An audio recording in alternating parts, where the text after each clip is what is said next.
Bueno, tenemos ahí el texto en chiquitito. Romanos 15, del 7 al 13. Vamos a la palabra y a dejar que la palabra tiene vida y es una espada que entre, ¿verdad?, en nuestro corazón. Amén. Por tanto, 7 al 13, sí. Por tanto, recibíos los unos a los otros, como también Cristo nos recibió, para gloria de Dios. Pues os digo que Cristo Jesús vino a ser siervo de la circuncisión para mostrar la verdad de Dios, para confirmar las promesas hechas a los padres, y para que los gentiles glorifiquen a Dios por su misericordia, como está escrito. Por tanto, yo te confesaré entre los gentiles y cantaré a tu nombre. Y otra vez dice, alegraos gentiles con su pueblo. Y otra vez, alabad al Señor todos los gentiles y magnifíquenle todos los pueblos. Y otra vez dice Isaías, estará la raíz de Isaí y el que se levantará a regir los gentiles. Los gentiles esperarán en él.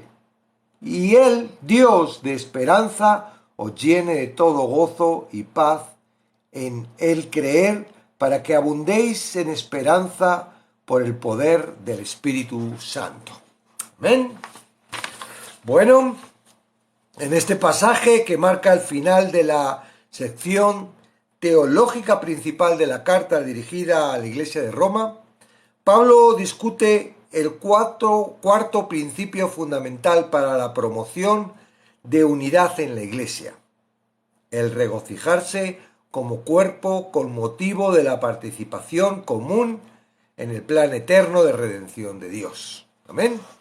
Este principio se presenta aquí de una manera más positiva y no se enfoca en los aspectos negativos de los conflictos que pueden darse entre creyentes fuertes y débiles, como lo hacen los primeros tres principios.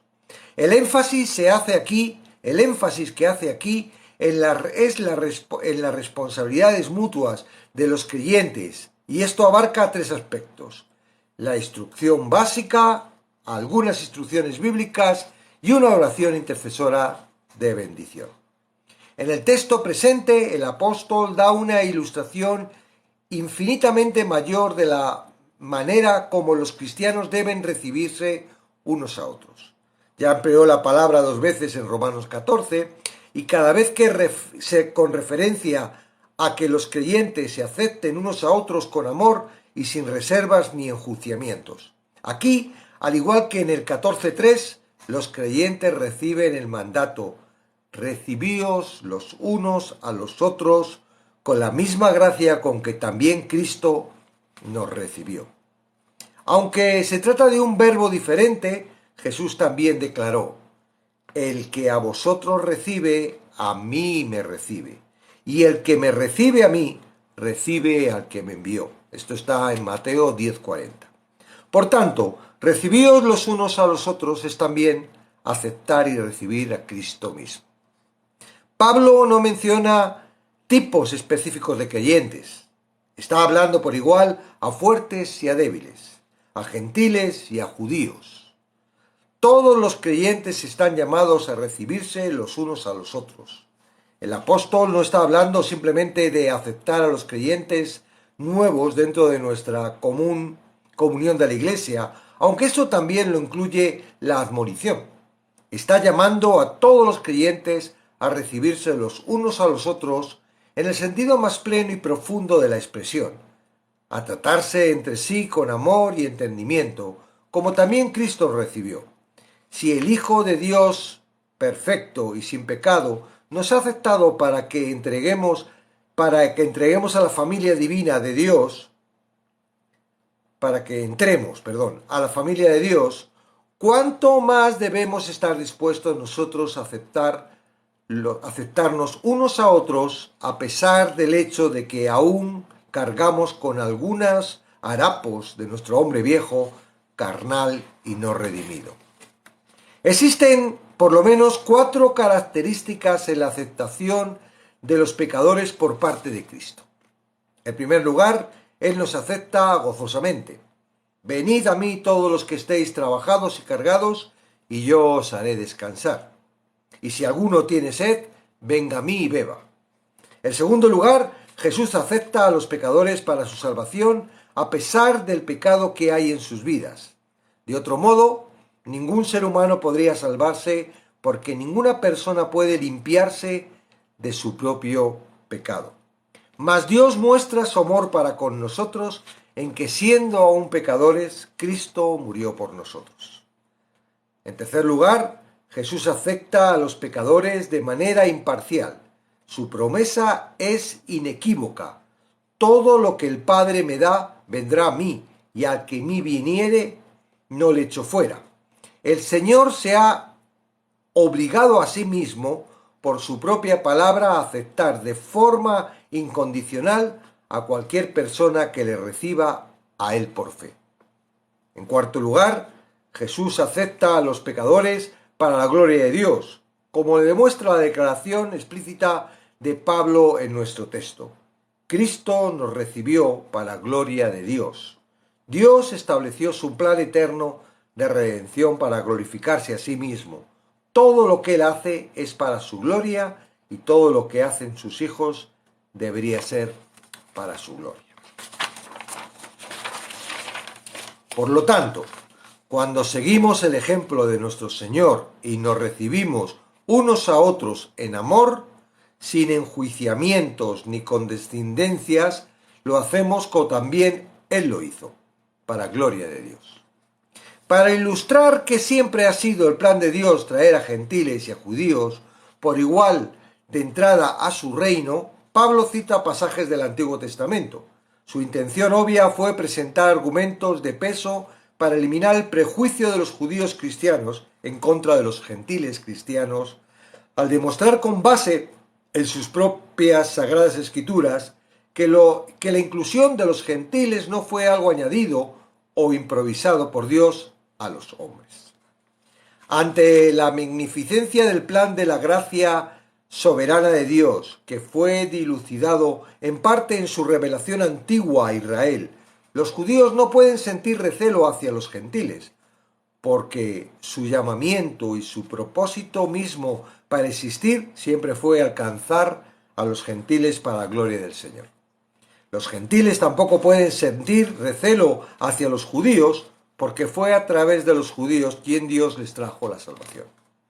Pablo termina este pasaje con una bella intercesión por la bendición de todo el pueblo de Dios, sin hacer mención específica del judío o de gentiles, sino dirigiéndose al cuerpo entero y unificado de Jesucristo sobre la tierra. El apóstol pide al Dios de esperanza que en su gracia infinita llene a su pueblo de su gozo y paz divinas, y también de esperanza en abundancia. Es una expresión del deseo profundo del apóstol en el sentido de que todos los creyentes tengan una total satisfacción espiritual en su amado Salvador y Señor. En esencia, se trata de la misma bendición pronunciada por Pablo a favor de la iglesia de Filipos. Y la paz de Dios, que sobrepasa todo entendimiento, guardará vuestros corazones y vuestros pensamientos en Cristo Jesús. Filipenses 4:7. Es una oración pidiendo que las almas satisfechas a plenitud de Cristo conozcan y experimenten la paz, la esperanza, el amor, la victoria, el gozo y el poder del Espíritu de Dios que mora en su interior y las une en un solo cuerpo en Jesucristo su Señor. Amén. Pues así termina, digamos, la parte doctrinal de la carta de los Romanos. Claro, no nos acordamos de toda la carta porque ya llevamos un montón de tiempo, pero en realidad habla de cosas, ¿verdad? Hemos hablado, en esta carta ha hablado de la diferencia entre los judíos y los gentiles, por qué los judíos tienen el problema para entrar en el reino, por qué los gentiles, qué pasa con la ley, qué pasa con la gracia, qué pasa con la carne. Lo ha resumido todo. Si no has estado en el curso, si no has seguido el curso, pues te has perdido una gran bendición y te va a tocar muchas horas de escuchar vídeos, están todos subidos en el YouTube. si realmente quieres, o bueno, puedes ir poco a poco leyendo la carta y lo que no entiendas ir preguntándolo, que también ha sido un tiempo largo, sí, y no estoy acabando porque todavía queda, pero sí hoy terminamos y concluimos esta parte doctrinal. Y la termina de una forma apoteósica. Hoy, ojalá hubiéramos llegado nosotros, digo yo, a la altura de que el Espíritu Santo ya hubiera hecho en nosotros el trabajo suficiente como para poder decir, wow, esto que está diciendo ahora Pablo, ahora ya puedo, ya lo hago, ya me siento parte de la iglesia y siento que el Espíritu Santo ha trabajado conmigo para poder hacer esto, porque realmente el amor entre nosotros es lo que realmente muestra, no las palabras. Y a veces pasa, yo por ejemplo, en el ratito que he estado en el live de Mónica, ¿verdad? Uno cree que puede convencer con palabras. Se me ha ido totalmente la... Espera un segundito, que he tenido un problema con el ordenador. Ok. Ok, ahora. Que podemos convencer con palabras a personas que tienen una estructura, ¿verdad? Hay personas que no se preocupan, van por la vida, siguen su vida por el corazón y se encuentran con problemas y tal. No se ponen a pensar si Dios existe o no existe, no se lo plantean, siguen la vida y ven la televisión y se dejan guiar por el noticiero. Pero hay otras personas que no, hay otras personas que están muy afanadas por mostrar que Dios no existe. A esas personas no podemos hacer absolutamente nada. En serio, yo ya lo he visto. No somos nosotros, es el Espíritu Santo. Y si el Espíritu Santo ha venido y les ha dicho, Dios te ama, Dios te está salvando, y ellos dicen, yo, ¿para qué quiero a Dios? Si yo soy bueno, no necesito redención. No, yo, pues, ¿para qué yo no necesito? Tú sí, tú eres un pecador, tú eres un debilucho, tú eres un inmundo, tú crees en Dios ese que tienes, pero yo no. Entonces, digo, por mucho que nosotros le digamos las escrituras, la palabra, nuestra fe. Mira, cuando Jesús mandó a los apóstoles de dos en dos a predicar la palabra, él no dijo, mira, convencer a todo el mundo. No, a mí me alucina, de verdad, esa parte.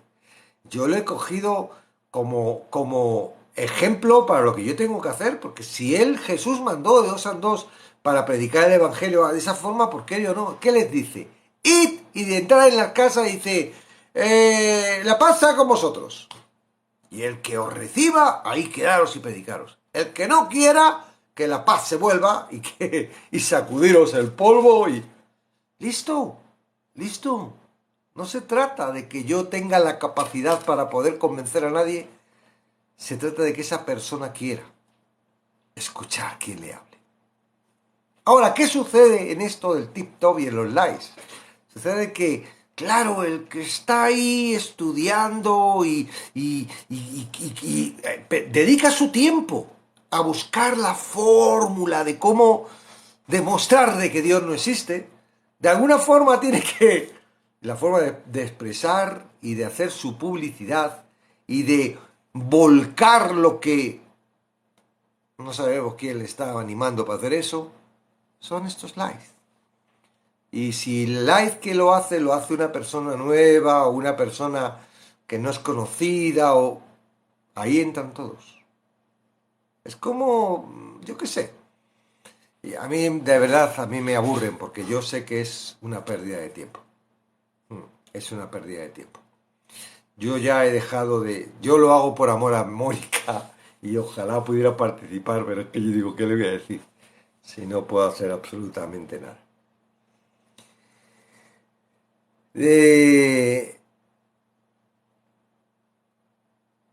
Bueno, entonces, bueno, continuamos. Leti, me cuesta concentrarme y leer. Luego ya cuando demos la palabra me repites y me centras porque ahora no sé por dónde vas. Entonces, algo muy importante, muy importante, muy importante que yo he aprendido. Y es que nada puedo hacer por mi propia cuenta. ¿Y qué pasa cuando encuentro en la palabra que me dice, sé humilde? Tengo que saber que yo no puedo ser humilde por mi propia cuenta, porque eso es un rema. Ahí se acabó. No es que porque Dios me mande sé, yo voy a ser. No, eso es imposible. Yo no. Ahora, sí, lo vimos ayer, hay algo que, y lo vemos en la Escritura en la mayoría de los sitios, es que Dios no nos dice, haz algo si no nos provee de ese algo. ¿Ok? Entonces, el problema es que si tú no adquieres, si tú no tomas, si tú no recibes, y esto es por fe, por la palabra, ¿vale? No es que, ¿cómo se hace esto? Pues simplemente es creyendo que Dios te lo da porque la palabra dice que Dios te lo da. Y Dios no tiene a uno sí y a otro no, lo da a todos. Y Él te lo da a través de ¿dónde? A través del Espíritu Santo. Claro, para eso hay que ser creyente. ¿Ok? Entonces, si necesitas fe para salvar, Él te da la fe. Tú no te salvas con tu fe, porque si te salvas con tu fe, es probable que tu fe te condene. Y por eso hay algunos por ahí que dicen, la fe se puede perder. Claro, tu fe sí. Pero la fe que da Él no, porque no depende de ti, depende de Él.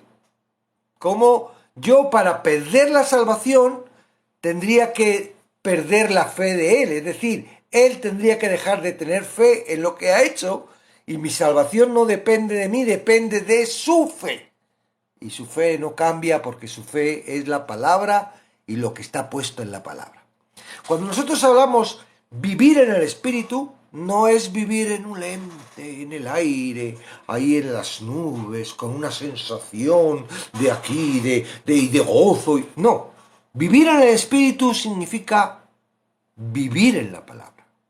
Espíritu y palabra son semejantes. Espíritu, palabra, Cristo, Dios, todo tiene lo mismo. Entonces, vivir en el Espíritu es vivir creyendo en la palabra. Vivir relacionado con la palabra. Tú ves la palabra y dices, uy, esto qué difícil es. Claro, tú es imposible. Pero por la fe en la palabra tú puedes, porque es la capacitación. Y no para ti. Por ejemplo, ayer una hermanita estaba diciendo, ay, si no tienes amor, pídele a Dios que te va a dar amor. No. Tu Dios no te va a dar amor para decir, ay, Dios me ha dado mucho amor, porque no es así como funciona la cosa. Tú te mueves por su amor. No es que Él te dé el amor, tú recibes todo el amor que quieras. Y por eso le amas a Él, porque Él te amó primero. Pero el amor que te está mandando a amar es su amor. Es decir, Él no puede dejar de amar, con lo cual tú no puedes dejar de amar si estás amando con su amor. Pero si tú quieres amar con el amor que siente tu corazón, ¿qué resulta que un día tu corazón le da por decir, ahora me apetece odiar? Porque así es la carne. ¡Ay, ¿dónde está el amor de Dios? ¿Por qué? Porque te ha engañado. Ha hecho que el sentimiento, porque es el sentimiento, tú tienes que distinguir claramente entre el sentimiento y el espíritu. El espíritu es Él y no es algo etéreo. Esto es un problema que trajeron los carismáticos y ha traído la iglesia, de que quieren que el efecto del espíritu sea visible, que se vea el efecto en mí. Por eso el de las lenguas y los milagros y todo eso. No, es real como la palabra es real. Y si eso entra en tu vida, y si eso lo haces rema en tu vida, y si eso es la fe de tu vida, y te agarras a eso, y eso es inamovible, entonces no se puede mover tu fe. ¿Por qué? Porque tu fe depende de la Escritura, y la Escritura no puede cambiar. Entonces, Dios dice en la palabra, sé paciente. Pero no te va a hacer que tú seas paciente si Él no te facilita la paciencia. Ahora, no es una paciencia que tú puedas generar. No es una paciencia que tú puedas generar con tus propias fuerzas, porque chungo. Digo que el corazón es muy listo. El corazón puede hacer que ames al enemigo, pero también puedes hacer que ames a tu propia esposa o a tu propio marido o a tus propios hijos. Porque así es la carne. ¿O no os acordáis cuando estabais en el pecado? Que no podíais dejar de pecar, porque la carne está sujeta a otra cosa distinta, no está sujeta a Dios. La carne es contra el espíritu. Ahora, no estás. El poder de tu vida, si tú te has entregado a Cristo, ya no está en la carne. Por eso dice Pablo, entregar el cuerpo, la carne, como sacrificio vivo, agradable a Dios. Señor, te entrego esto, tú puedes. Tú lo puedes hacer. Tú tienes poder. No tú, porque la carne no se somete a la carne. Y si lo hace es una trampa que te está haciendo. Por eso normalmente vemos a los cristianos que no entienden esto y que se mueven a través del corazón como montañas rusas. Arriba, oh, gloria a Dios, el Dios de los cielos. Aquí parece que se comen el mundo. Y al poco tiempo lo veo, ay, por favor, ora por mí, que estoy hecho polvo. ¿Por qué? Si el Espíritu es el mismo. ¿Por qué? Si el mundo es el mismo, si Dios es el mismo. ¿Por qué aquí ahora y por qué después? Porque se mueven y se dirigen por el corazón. Ahora, digo, moverse en el Espíritu no es moverse en algo que tenga que ver con el corazón. Y eso es lo que Romanos nos enseña. Entonces, en este punto en donde estamos ahora nos está diciendo, mira, si realmente tú has entendido que tu vida no la mueve tu carne, que la vida no la mueve tu corazón ni tus sentimientos ni tu razonamiento, si tu vida la está moviendo la palabra, tú tienes que creer que lo que dice la palabra, Dios te ha capacitado para hacerlo. Y ahí es donde uno es un cristiano fuerte. Un cristiano fuerte es el que entiende de que ya no tiene que caminar por la carne. Sí, vemos a los débiles, ¿verdad? Que tienen que aprender todo esto y que se mueven y que parece que unos días están bien y otros días están mal. Unos días parece que van a entregar su vida a Cristo, otros días se quieren ir de la iglesia. ¿Por qué? Porque son dirigidos por el corazón. Entonces tú ya eres uno que ya conoces y entonces ahora resulta que ese viene y te hace una faena, y te mete en un apuro y... No, tú no vayas con tu... es que tú eres un carnal, es que tú eres... No, lo que te está diciendo es que el Espíritu te ha capacitado para que seas humilde, para que el amor que lo puede todo cubra multitud de pecados. No se trata de ti. Se trata de lo que el Espíritu Santo está capacitándonos cada día.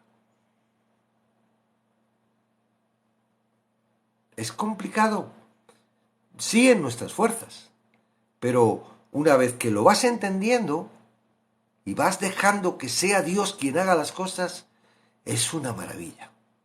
¿Por qué? Porque ya no se trata de que tú trabajes. Mira, el mayor problema del cristiano es la frustración.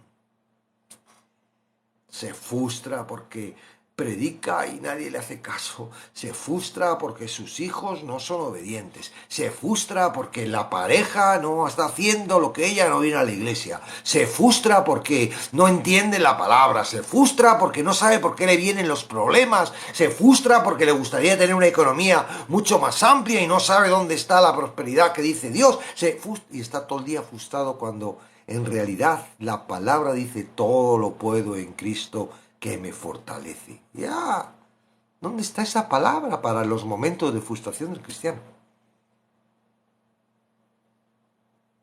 Yo no soy un superhombre. Yo no soy un supercristiano y yo no... Pero os digo una cosa, yo he entendido esto. Y en mi dificultad, yo estoy aprendiendo a que sea Dios quien trabaje. Es diferente. ¿Y sabéis lo que encuentro? Que entonces soy yo el que me gozo y me digo, wow, cómo trabaja Dios. Porque Dios trabaja de una forma distinta a nosotros. Ahora, el hecho de que yo confíe de que Dios está trabajando y no soy yo el que tengo que trabajar, ¿sabes lo que me hace? Ponerme en una posición en la que es muy fácil estar con Él. ¿Quién ama? Ama a Dios. Yo estoy en Dios, yo estoy en el amor de Dios.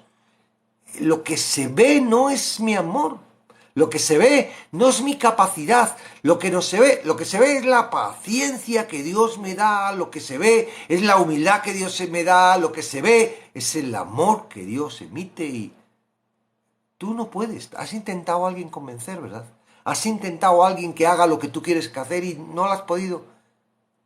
Pero Él sí puede. Y si no puede Él, vas a poder tú. Y si hay personas que no atienden al llamado de Dios, van a atender al tuyo.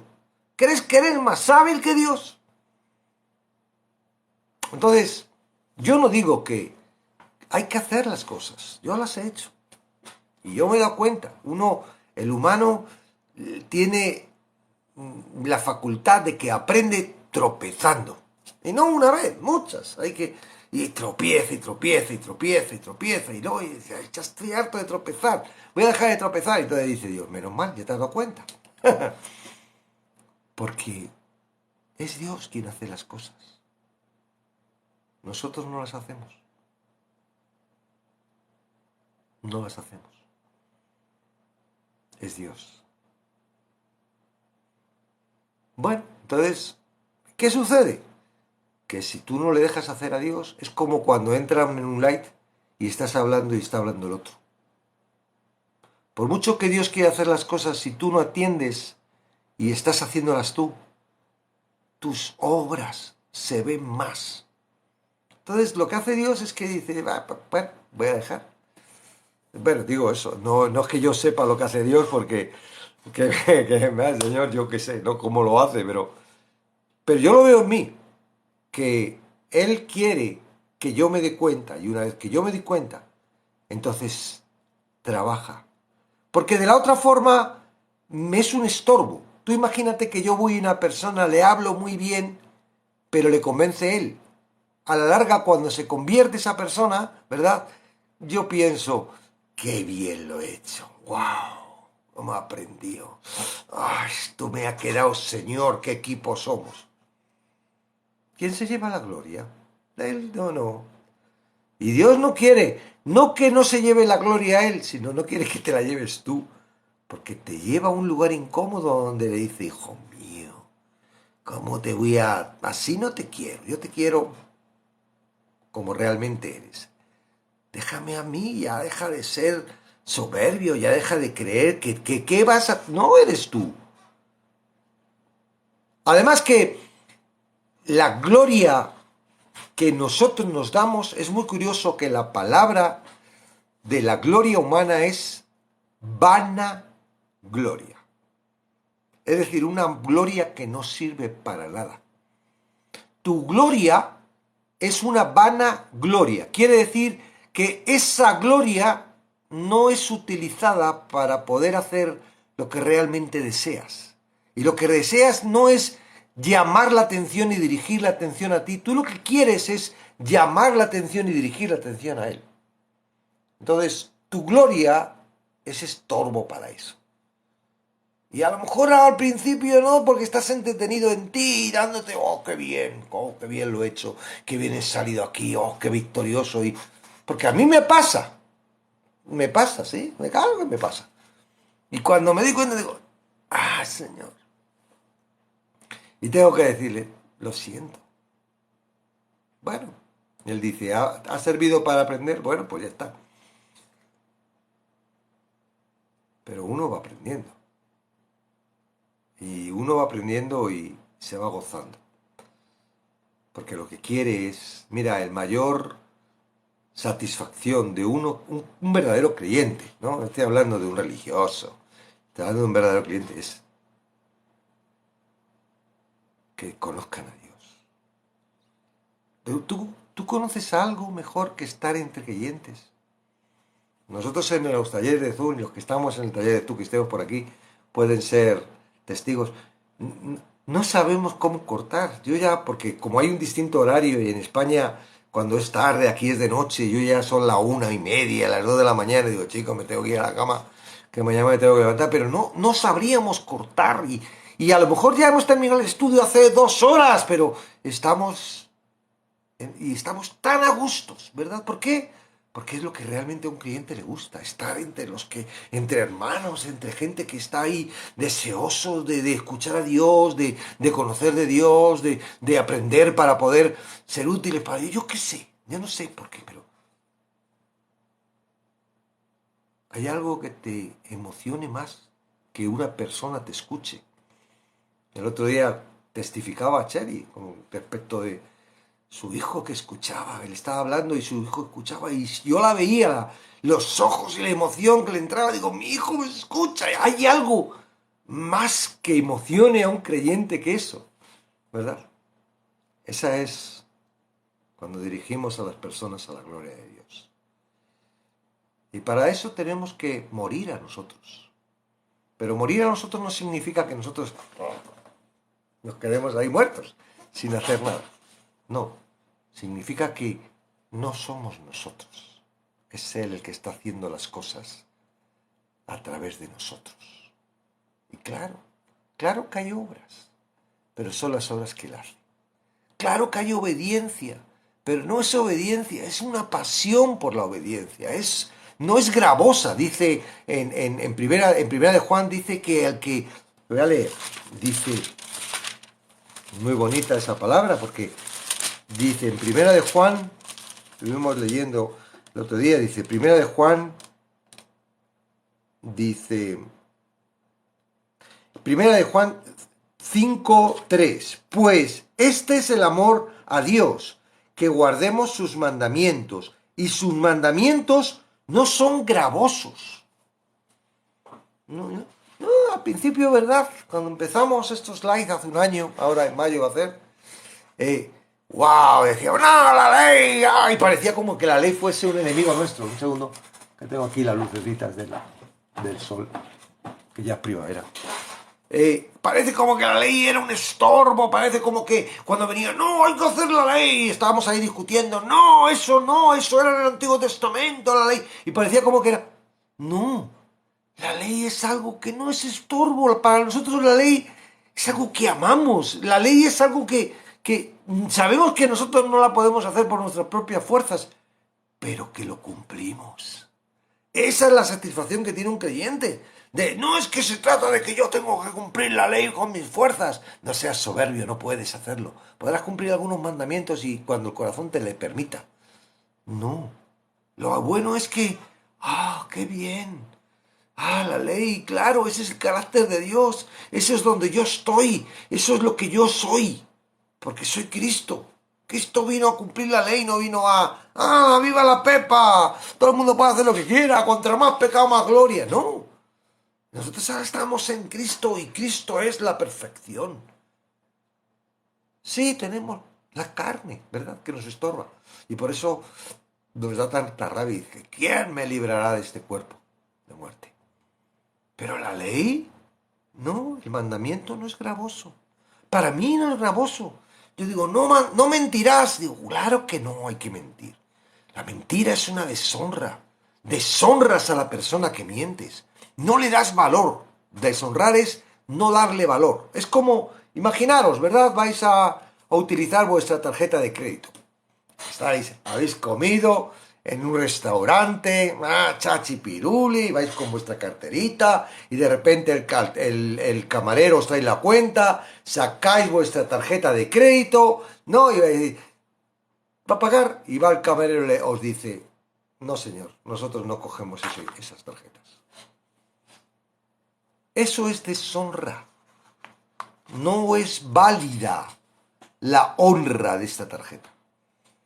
Cuando tú estás mintiendo a alguien, le estás diciendo, no tienes valor para que te diga la mentira. Sí, claro, la excusa es que tienes temor, no. Hay algunas personas que decían alguna vez, dice, no, yo a mi madre la miento para no hacerla sufrir. ¿Estás convencido quién? No, estás diciendo, mi madre no tiene valor como para saber la verdad. Se cree que yo estoy haciendo esto y estoy haciendo lo contrario. Es quitarle valor. Entonces, no mentirás, claro. Ah, no, el que tiene a la... ¡Qué difícil es ese mandamiento! ¡Ay, cómo lo puedo hacer si no...! Eso es distinto. Ahora, en Cristo, en la palabra, sabiendo que es Él el que nos... Y si todavía estás mintiendo, ¿estás en la carne? No. Está el corazón, te está metiendo en la caperuzón ahí, está ahí metido dentro de una campana, ahí tapado completamente y estás en oscuridad. Y por eso estás triste y por eso no te encuentras gozoso y victorioso. Déjale, tú di la verdad y que te defienda. Tú di la verdad y que salga lo que salga, Él va porque eres de Él. Tú ahora eres de Él, ya no te perteneces, eres de Él, eres de Cristo. Y a Él le toca defenderte. Si cuando dices una verdad te metes en un follón, Él te va a defender. Ahora, lo que no pretendas es que te defienda si vas con mentiras, si vas con temor y vas creyendo que tú puedes hacer las cosas por tu propia cuenta. Entonces, bueno, genial el estudio, ¿verdad?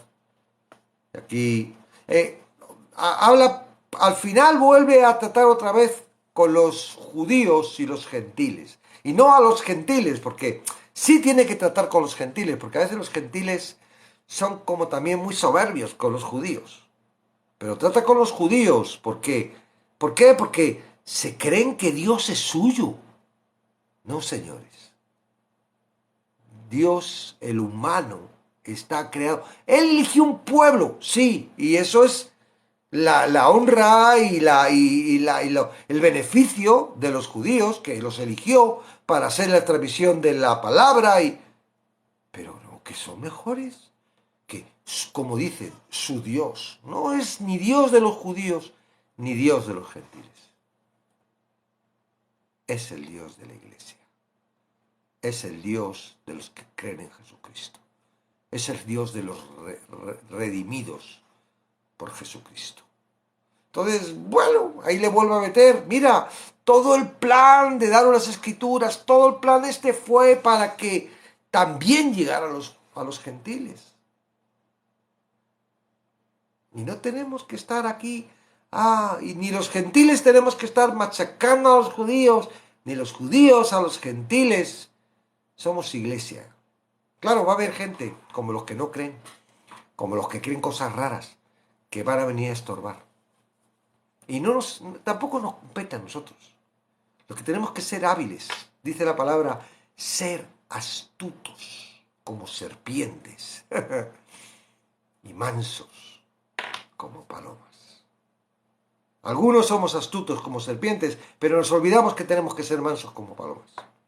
Otras veces nos olvidamos de que tenemos que ser astutos como serpientes y queremos ser mansos como palomas y nos comen el tiempo y nos comen la energía y nos comen todo y terminamos el tiempo que hemos estado, hijo, todo el tiempo para que me ha servido, que he querido. Yo me pasaba al principio cuando estaba en los live de los ateos y yo nunca subía porque me daba mucho miedo. Yo veía ahí que sabían y yo no tenía tanta idea de todo eso. Yo no me había puesto a estudiar y un día uno me invita y yo digo, uy, yo no sabía de qué iba esto del live. Uy, yo por no hacerle el feo subo. En vez de rechazarle, digo, uy, no le voy a hacer el feo, ¿no? Y subo con toda mi buena voluntad, digo mi testimonio, tranquilamente, sin meterme. ¿Para qué quiero yo? Me tuve que ir porque es que era horrible el machaque que me hicieron. El machaque fue horrible. Yo en mi vida me he sentido más humillado, más ofendido, más dañado, más... ¿Yo por qué tengo que meterme en eso? Yo cuando terminé el live apagué, que me fui tal, y así, y dije así con el teléfono, ¿qué es esto? Y yo dije, Señor, ¿qué ha pasado? Y yo sentía que me decía Dios, que te metes en donde no te llaman. Te metes en donde no te llaman. El que se mete en el barro, sale embarrado. Si te metes en un río con agujeros, es probable que te ahogues. Entonces, es casi mejor... No, céntrate en conocer a Dios. Céntrate en tener seguridad en Dios. Céntrate en saber escuchar a Dios, qué quiere Dios, más que en tus fuerzas allí. No puede ser. No puede ser. Tenemos todavía mucho que aprender y vamos a aprenderlo juntos, ¿verdad? Y nos lo va a enseñar la palabra, porque vamos a seguir. A mí me gusta este tiempo que tenemos porque aprendo de la palabra y estamos en la palabra y nos dedicamos a la palabra. Y sí, hay otros momentos que está bien, ¿no? Hablar con gente y claro que sí. Dice la palabra en Primera de Pedro que tienes que defender y dar razón a todos los que te digan que muestres tu fe, claro. Y la gente, ¿tú qué crees que no? Cuando tú le muestras tu fe, ¿tú crees que no? Dicen, ¿y este por qué crees esto y yo no puedo creer? Claro, sí. Pero hay que aprender muchas veces que no es nuestras fuerzas, es la de Él y hay que, cuando subamos arriba al tribunal de Cristo y nos digan, todo esto que hiciste no te lo había mandado yo. ¿Por qué lo hiciste? Estabas perdiendo el tiempo. Al fuego, no vale para nada. Eso no eran obras que yo te mandé. ¡Ay! Todo el tiempo que estuve, Dios mío. Porque, porque creemos que lo hacemos para Él y para su gloria, pero ¿y si no lo estamos haciendo para Él y para su gloria? Lo estamos haciendo para nuestra gloria. No lo sabemos, ¿no? Pero nuestro corazón nos está llevando por ahí, porque entonces sigamos, ¿no? Aprendiendo de la palabra y exponiéndonos, ¿no? Muy interesante, desde el capítulo 12 de Romanos hasta ahora, muy interesante. Hay que, sí, primero hay que leer todo lo anterior y entender lo anterior, porque si no, de nada sirve. Si te pones a intentar con tus fuerzas a hacer todo lo que está, los deberes cristianos, la unidad de la iglesia, todo esto que pone, si te pones a hacerlo con tus fuerzas, yo me pregunto si los que tradujeron la Reina Valera entendían esto. Porque los títulos no tienen nada que ver con lo que dice la palabra, ¿no? Ni lo que quiere decir Dios en todo el general, ¿no?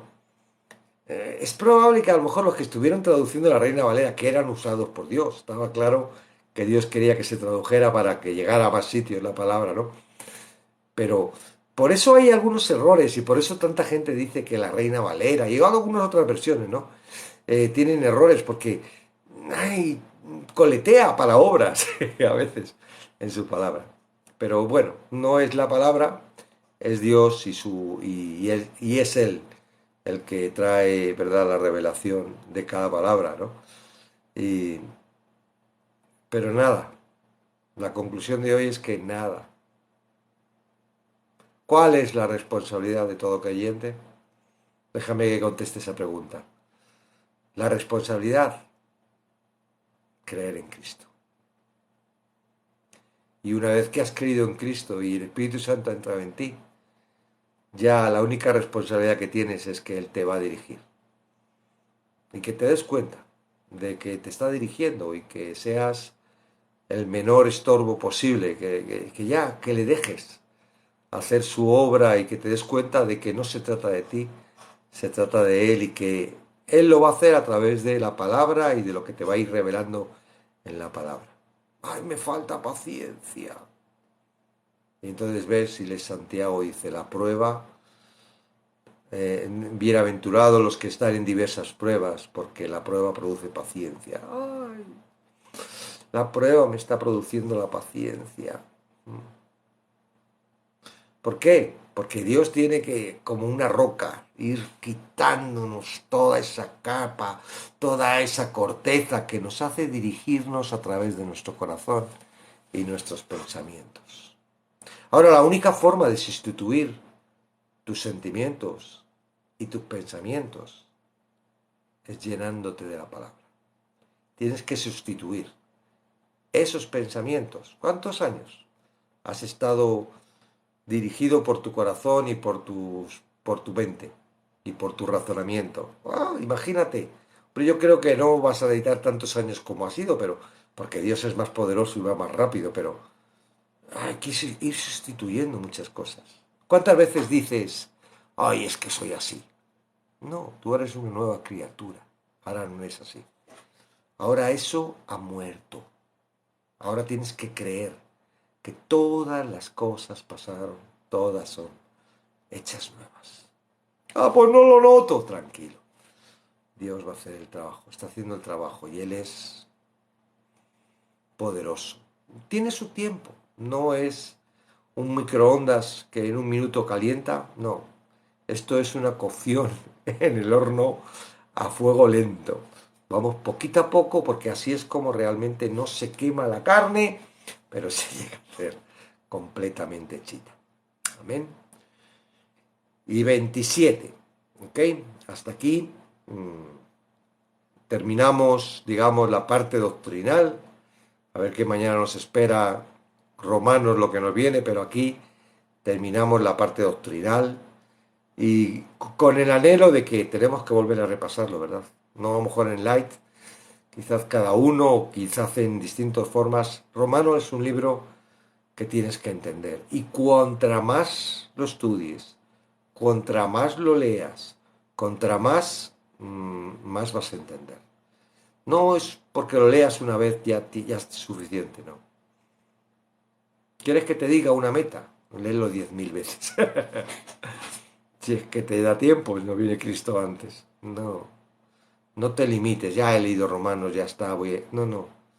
Romanos, y no dejes pasar lo que no entiendas. Porque lo que no entiendas, dice la palabra que se lo lleva Satanás y no sirve para nada, no da fruto, no puede crecer. Entonces, lo que no entiendas, medita, pregunta, indaga, estudia, reflexiona para poder entenderlo. Amén. Pídele a Dios que te revele. Espíritu Santo, tú eres el creador de este libro. Ayúdame a entenderlo. Ahora no porque se lo pidas, Él va, ¡pam!, automáticamente, porque no mandas tú, manda Él y Él tiene un plan y sabe por dónde andas, ¿verdad? En ese plan. Amén.